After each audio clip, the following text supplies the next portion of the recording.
Welcome to the Exceptional Leadership Podcast. I'm your host, Anita Brooks, and here you'll find teaching topics, interviews, conversations, and coaching tips, all designed to help you level up. We all lead someone. The question is, are we leading well, exceptionally well? So join me on a quest, not for perfection, but absolutely for exceptional leadership.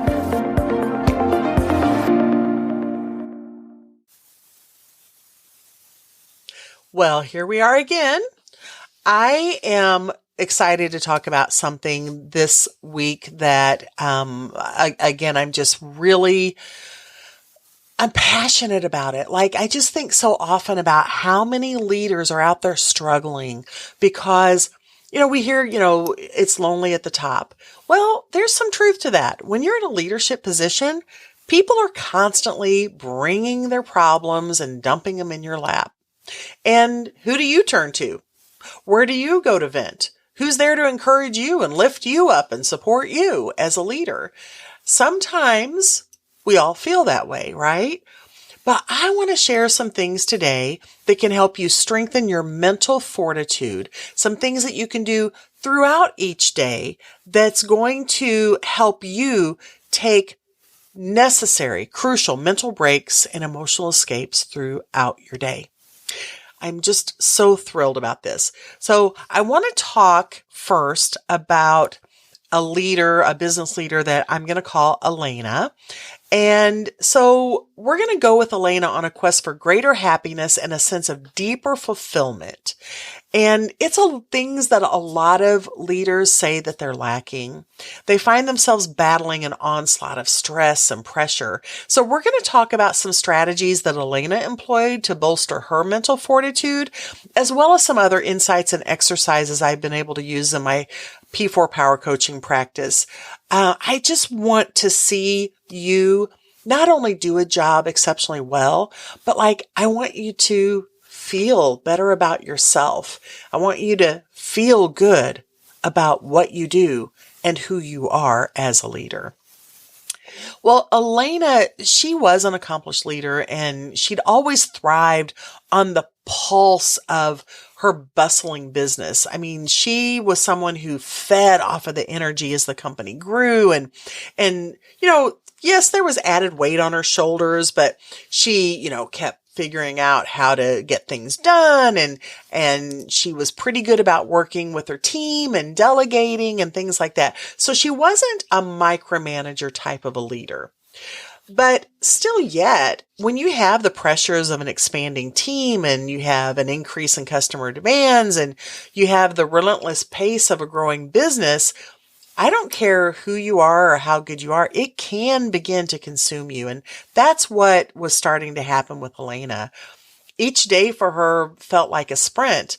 And in the beginning, her adrenaline was going and everything. But see, in leadership, we can deal with something called adrenal fatigue. And this is a real thing. You can Google it.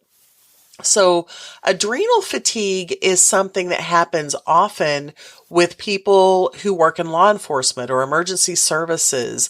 That's one of my give backs is I do trainings for people in those worlds, and I have a heart for them and what they do. And in leadership, I see some commonalities, some shared characteristics, if you will, of things that happen when you keep dealing with high pressurized situations, whether it's the potential for a loss of life or it's the potential for, say, some kind of tragic business disaster. Regardless of what's at stake, if you feel like you are responsible for the outcome or you're going to influence the outcome of a situation, then your adrenaline runs high.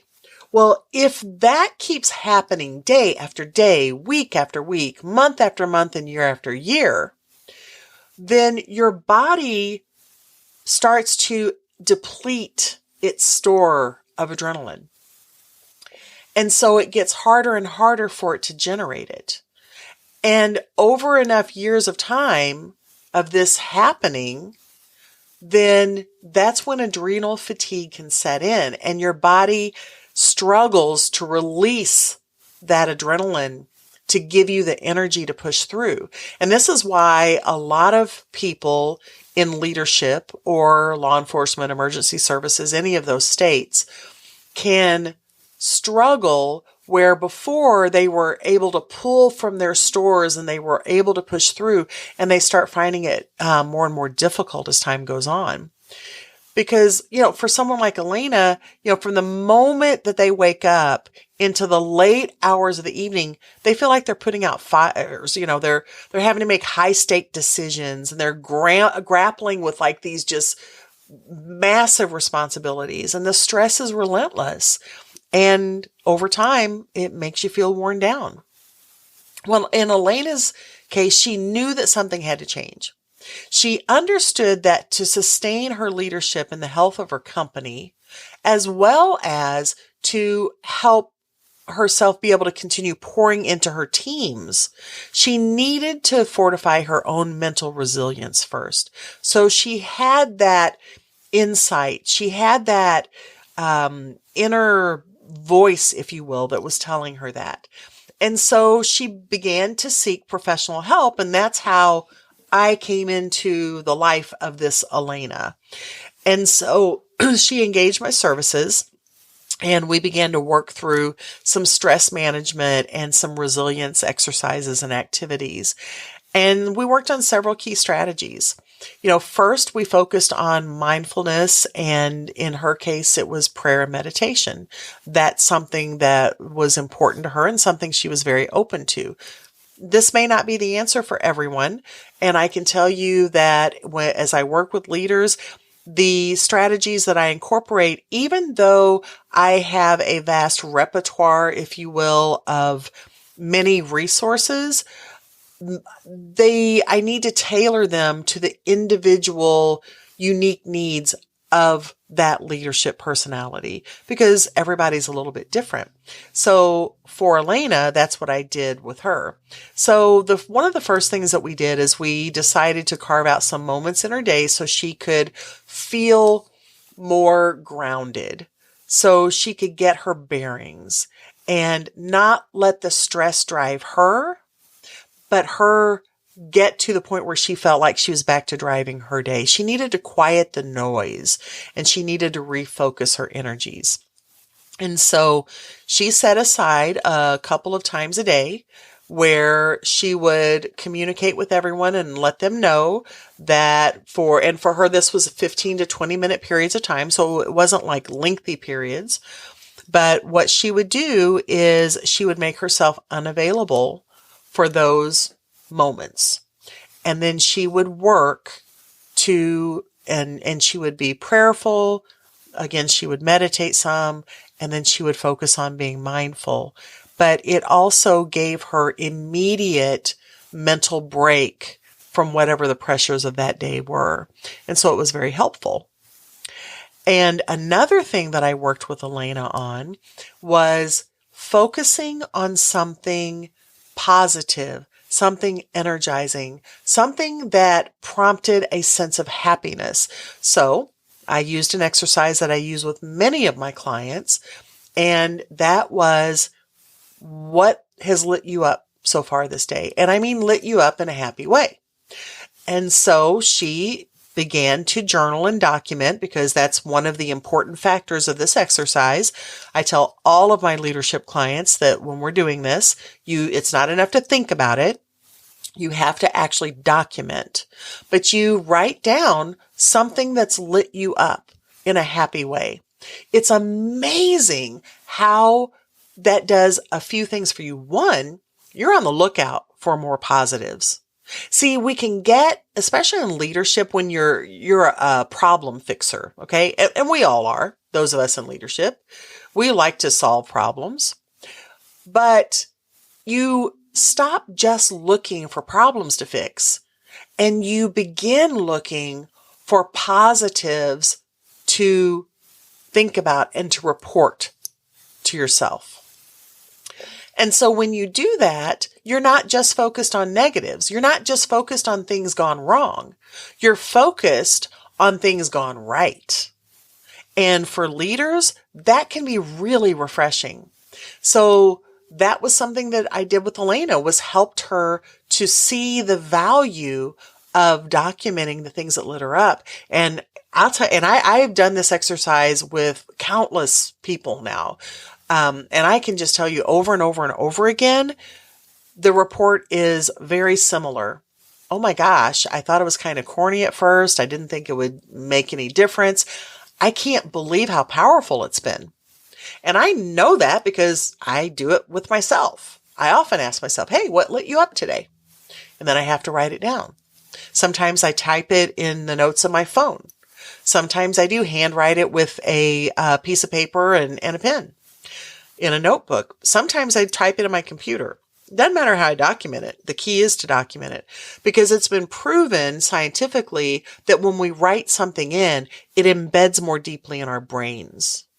And so that's why I am very, what's the word I want to use here? I'm very insistent that we document. And again, it's something I practice myself. But something else for Elena that we started to prioritize. So we worked on some of these mental exercises throughout the day. But then we began to prioritize our physical health, because like many of us in leadership, we can let our physical health lag a little bit. We tell ourselves, I don't have time. I'm too busy.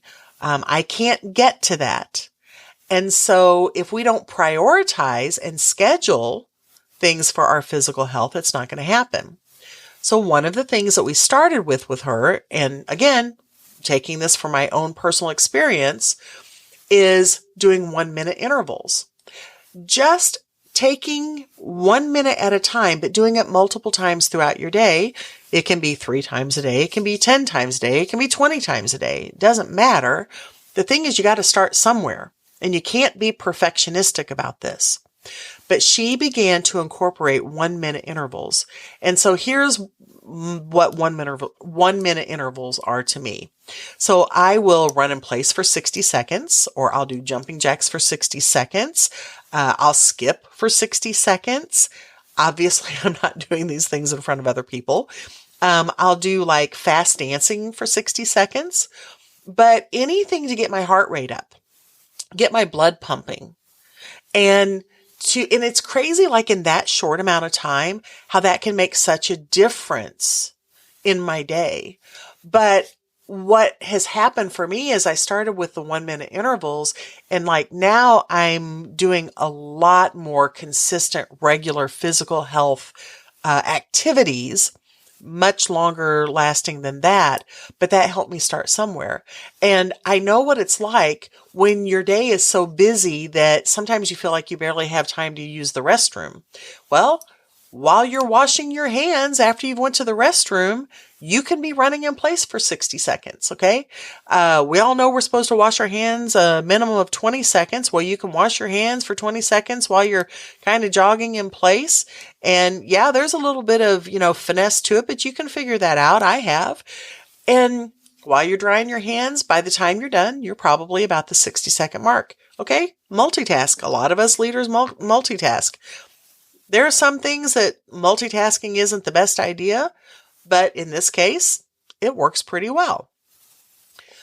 But the point is, no matter how you do it, whether it's going for a committed walk on your lunch every day, whether it's doing 1-minute intervals, whether it's taking up some kind of sport that provides a physical activity, doing something that you exercising on a regular basis, and understanding that physical strength actually translates into mental fortitude.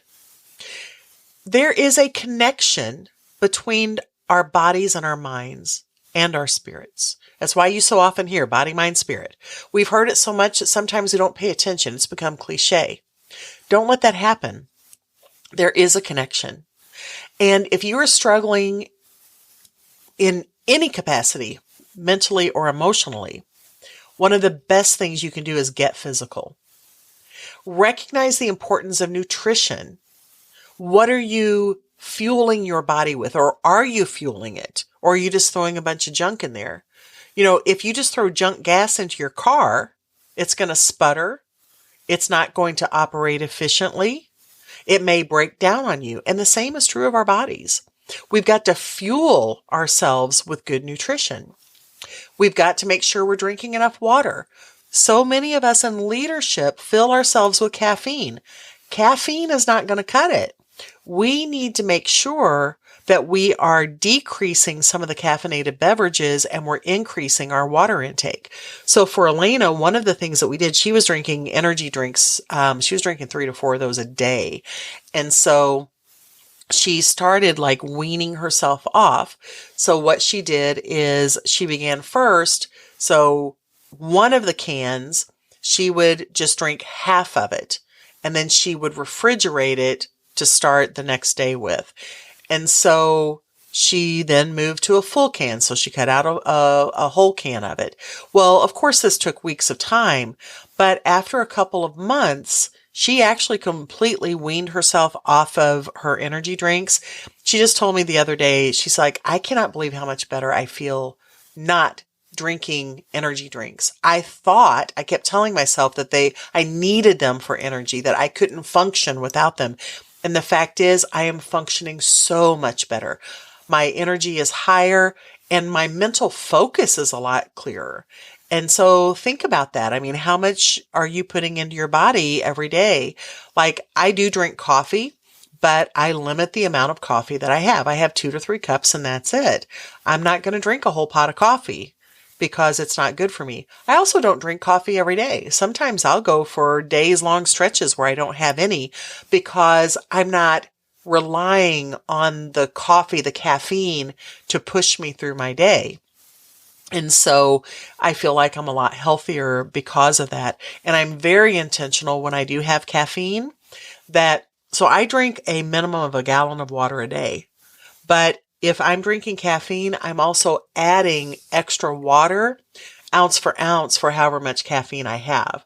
And some of you are like, oh my gosh, if I drank a gallon of water, I'd be in the bathroom all the time. Well, your body adapts and adjusts. But I will tell you, it also needs that regulation. When you drink water in ways that other drinks don't, it flushes toxins out of your system. And those toxins are the type of things that make us feel more tired, that affect our mental and emotional states. Toxins are things that make our brains feel foggier and unclear and make us take longer and struggle sometimes to come up with clear thoughts. So think about that. If you're not drinking enough water, add that water. But these are the things that I worked with Elena to do. So she started adding, physical exercise. She started paying attention to her nutrition. She started drinking more water, and then her sleep.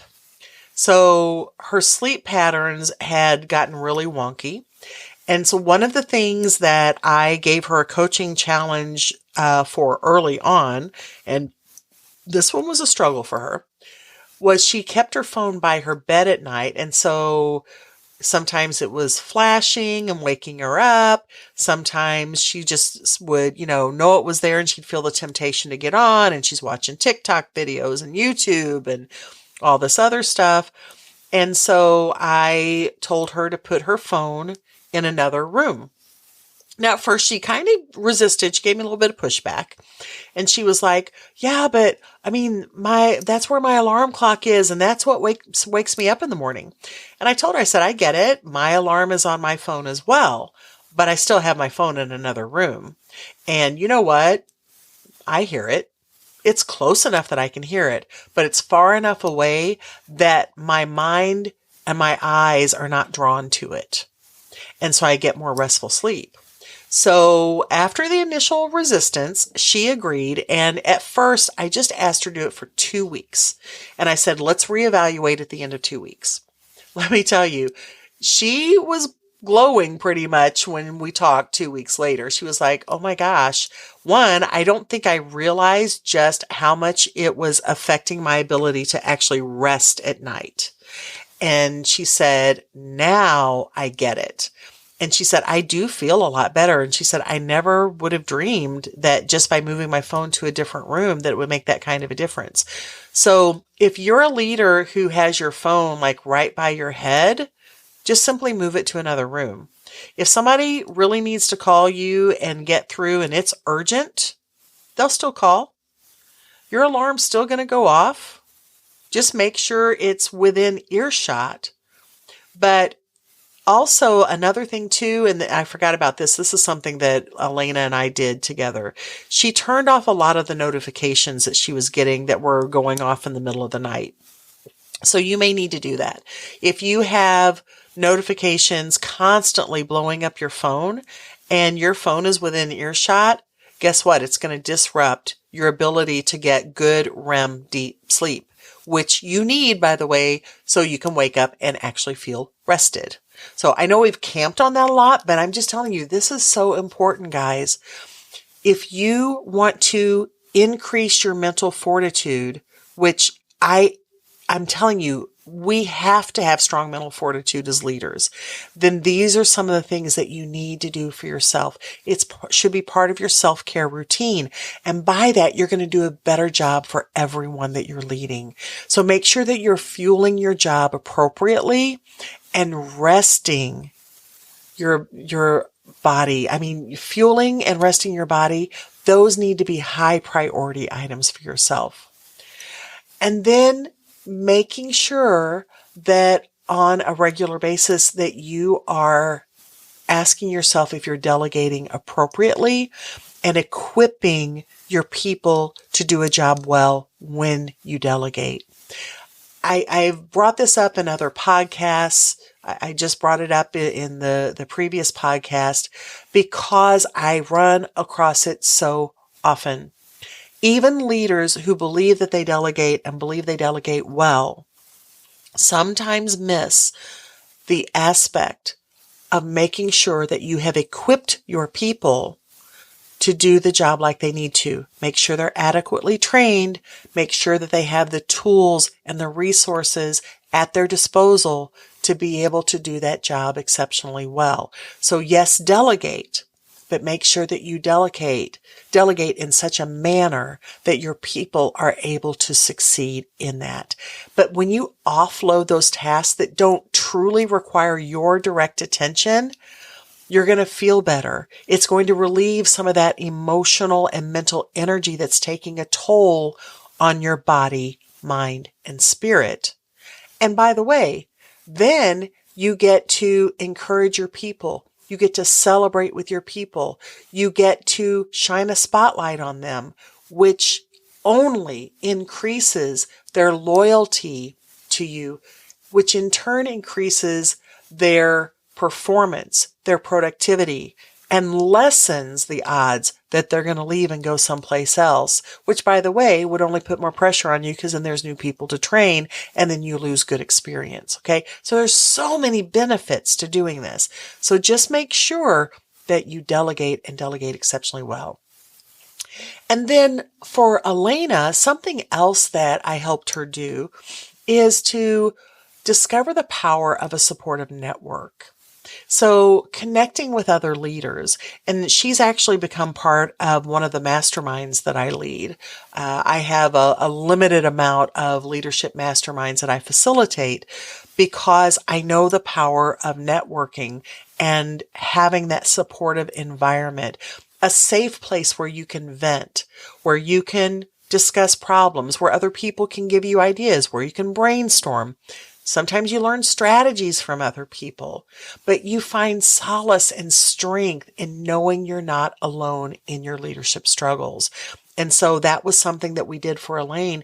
And so sometimes her just having that network of people, getting through the day and strengthening her mental fortitude could simply be a matter of sending a text to one of her leadership friends. And, sometimes just getting that support or just knowing that there's another voice out there that can be so helpful. But over time, all of these little things began to affect big changes. Elena began to feel better. She felt more equipped to handle the pressures of her role. Her stress levels decreased, and she began to regain the enthusiasm that she used to have for her work. She found her first love for her leadership role again. And her story is a testament to the power of mental fortitude and leadership. It reminds us of the necessity for mental resilience in leadership. Look, we all face stress and pressure, but cultivating mental fortitude is something that we cannot undervalue. We can't blow off. We can't tell ourselves that we'll do it someday, we'll do it later. It's one of those things that we have to make sure that we incorporate and we are very intentional about. We schedule these things. Let me give you some other ideas. I didn't do all of this with Elena, but let me just tell you some things that I've shared with other leaders. And again, depending on you and your interests and the way that you're wired, you may or may not be drawn to some of these. But pick the ones that you are. Pick the ones that you can make work. Be intentional, because if you give yourself the ability to have mental breaks and emotional escapes, you're going to be a better leader. You're going to do a better job. Not only that, you're going to feel happier at work. And I'm going to say you'll probably feel happier at home as well. But for some of you, you need to get back out in nature. I mean, research has consistently shown that exposure to nature reduces stress and it enhances creativity. It literally causes synapses in the brain to fire that can be dormant otherwise. So, a lot of the work that I do is with the resort industry, and many of them have water sports, paddle sports as part of their businesses. And they're in that business because they have a passion to help people get outdoors, not just to be healthier physically, but to be healthier mentally and emotionally. Many of them have scheduled activities that are built for leaders. But whether you go solo, whether you go as a group, whatever you do, get outdoors. For me, I'm intentional. I go outside and I walk on a daily basis. There's something about the fresh air, the sunshine, if it's out, but even on cloudy days. It's just good for my soul as well as for my body. Sometimes, like this time of year, I am hearing the birds sing.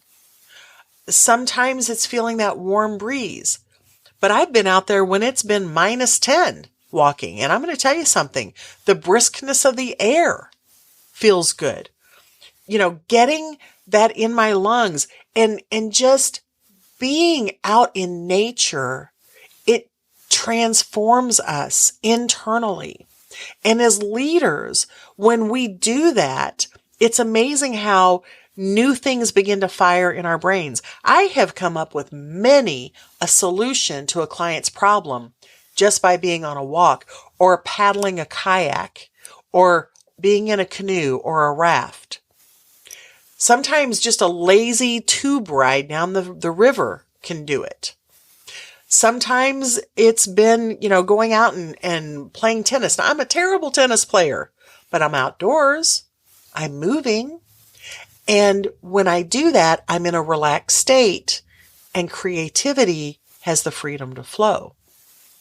So there's many things that you can do. If you 100% absolutely cannot get outdoors in nature, then at the very least, watch some nature videos. Play it on your screen where you can sit back, relax, you can see it visually, and you can hear with your ears. And I even have some auditory apps that I have on my phone that sometimes if I need to just get a mental break, emotional escape, I listen to crickets chirping, or I listen to a soft rain falling, or sometimes I just like the sound of a thunderstorm, and I have that on a couple of my apps. but just the auditory, the sounds of that is enough to refresh my soul, revive my spirit, and take me away momentarily from the stress and the pressures that I have from my leadership role. And that's something that you can incorporate into any day. Some people like to garden, and I love myself getting out there and watering my plants. I like my flowers. In the summer, I always have tomato plants, and there's just something that's so exciting to watch my tomatoes form. I first get the little blossoms, then it turns into a tomato, and then that tomato grows bigger, and then it turns from green to red, and then I get to enjoy the fruit of my own labor. Oh my gosh, it's so refreshing. I love that. Some people have window gardens. You can do a small window garden. I've even heard lately of something called desk gardening. I hadn't heard of that before, but it's like where you just have a small grouping of plants on your desk, but you get the exchange of oxygen and carbon monoxide between you and those live plants, and it can be therapeutic tending to your little garden, where you water, and so it's calming and grounding, and it can make you feel connected to nature even when you're stuck indoors. I hadn't heard of that before, but you know what? I can understand why it works. So it's pretty cool. So that's something that you can maybe try if that's of interest to you. Something else, and I have tried this, it's pretty interesting. There's something that's called earthing or grounding, where you take your shoes and socks off and you put your feet on bare ground and you leave them there for a minimum of 20 minutes. And from what I've read on this, supposedly there's an exchange of minerals. So there's actually a physiology that takes place that's good for your body. But there have been some studies that have shown that it's very good for brains. And so you think, well, how can having my feet on the ground have anything to do with my brain? Well, I don't always understand why God makes the things the way he makes them, but you know what? Obviously there's enough people out there that have reported that it works for them, and there's some science to back it up. So I'm like, why not? I will tell you, like I said, I've done it, and it is interesting. It's an interesting feeling. It's weird. Like you can almost feel your feet absorbing some cool things. And so they say that, the feet, are like sponges, the sponges of the body. And so things can more easily absorb through the feet. So maybe that's it. I don't know. I'm not the expert on all this, but I can just tell you that I've done it, and it's a pretty cool sensation. So if you haven't done it, maybe you want to give that a shot. Here's something else that can provide a mental break or emotional escape from a really stress-filled day. And I've encouraged some of my leaders and managers to do this. Keep an adult coloring book in your desk drawer or somewhere in your workspace if you're not in an indoor office, and not everyone is. But keep it in some colored pencils or something in your desk drawer, crayons, whatever you want to use, markers, and take 2 to 5 minutes and just doodle or color. It may sound childlike, but there is a reason why that caught fire the way that it did. Because engaging in such a simple, playful activity helps you release stress. It does stimulate your brain, but different parts of your brain. And it even boosts your problem-solving abilities. So if you've never tried adult coloring, you know what? Nobody else has to know. But give it a shot. It may surprise you how much that helps strengthen your mental fortitude to get through the rest of the day. Again, I can speak to experience on this. I've got 3 or 4 adult coloring books. I don't use them all the time, but man, when I'm feeling especially stressed, it's one of the fastest go-tos that I have that helps me process through. And it actually gets me to a relaxed state more quickly. And I'll tell you, it's a problem-solving secret weapon for me. So give it a shot. Then I'll say this, going back to some physical, you may try something if you want to be a little more energetic, like desk yoga or chair yoga. If you don't know what that is, you can Google it or YouTube it. It's really interesting. And I love some of the moves, and it really does release a lot of stress.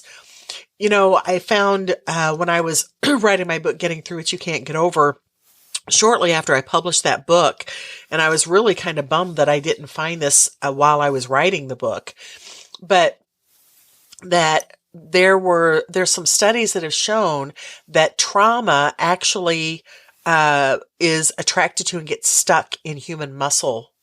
So when we have been through any kind of traumatic experience, and sometimes chronic stress can create its own form of almost like a PTSD, it gets trapped in the muscles.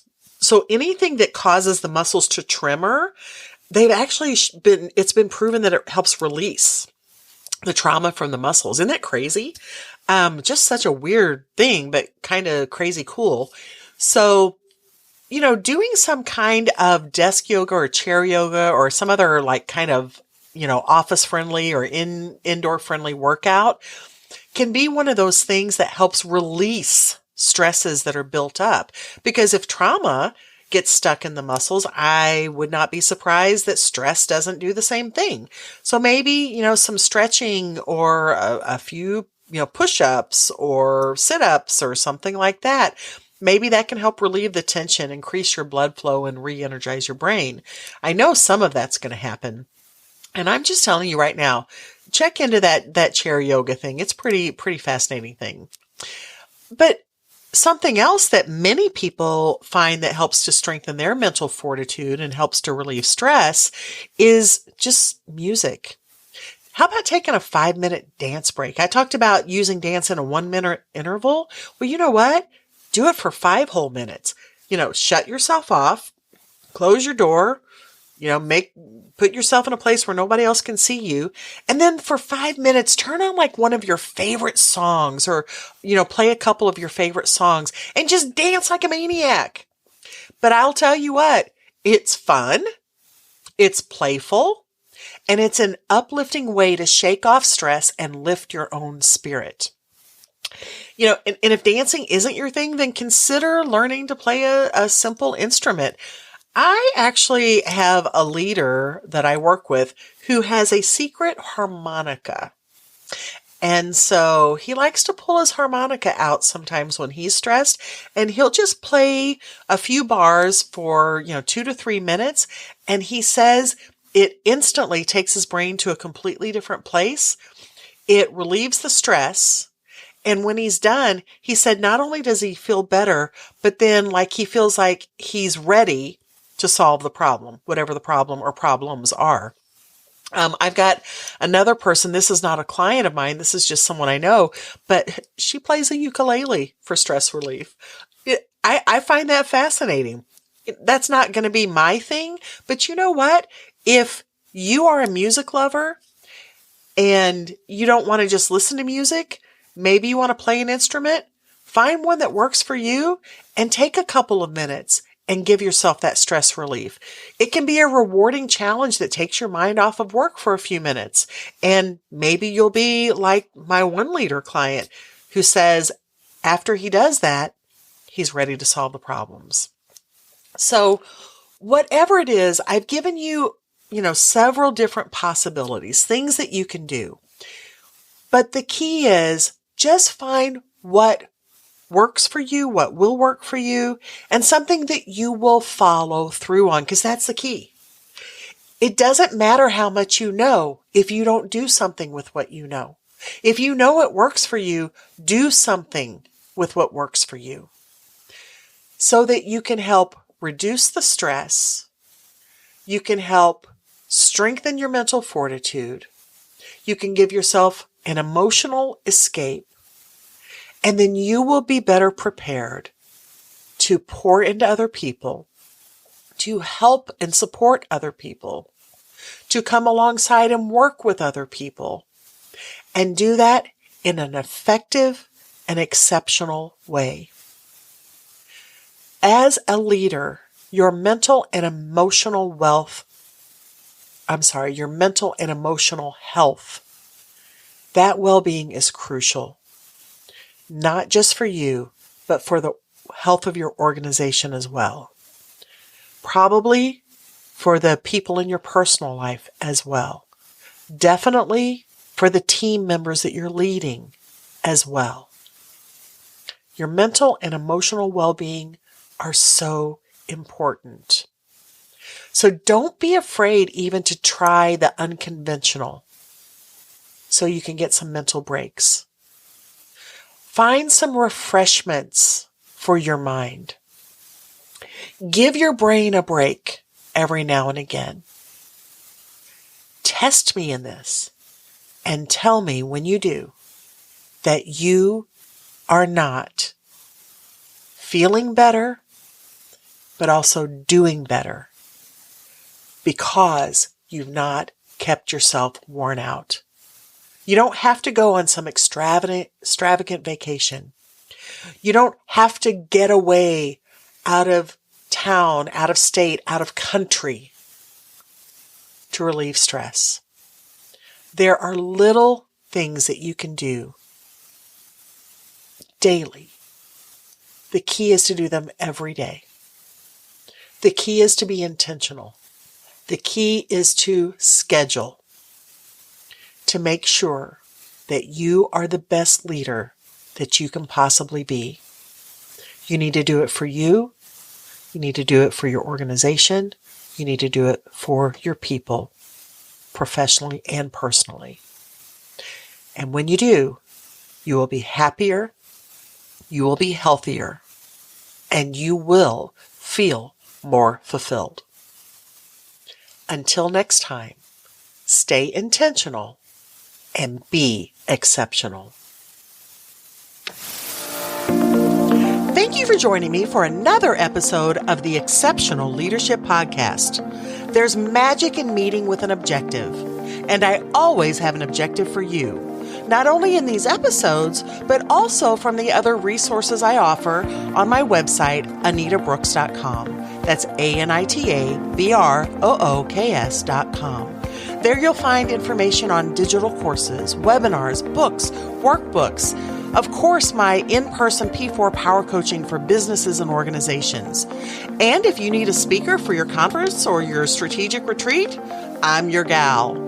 But I'm also excited to let you know about a new service that we're offering. For less than half the price of a daily Starbucks latte for a month, you can join our P4 Power Coaching community. This is a monthly membership where you'll get insider tips. And you'll also be able to join our monthly Zoom meetings that are one part strategy sessions, one part mastermind, one part networking, one part coaching. I can promise you'll not only learn from me, but you'll learn from others in the group. We'll also have monthly webinars as part of the P4 Power Coaching community, and we'll have coaching resources and exercises.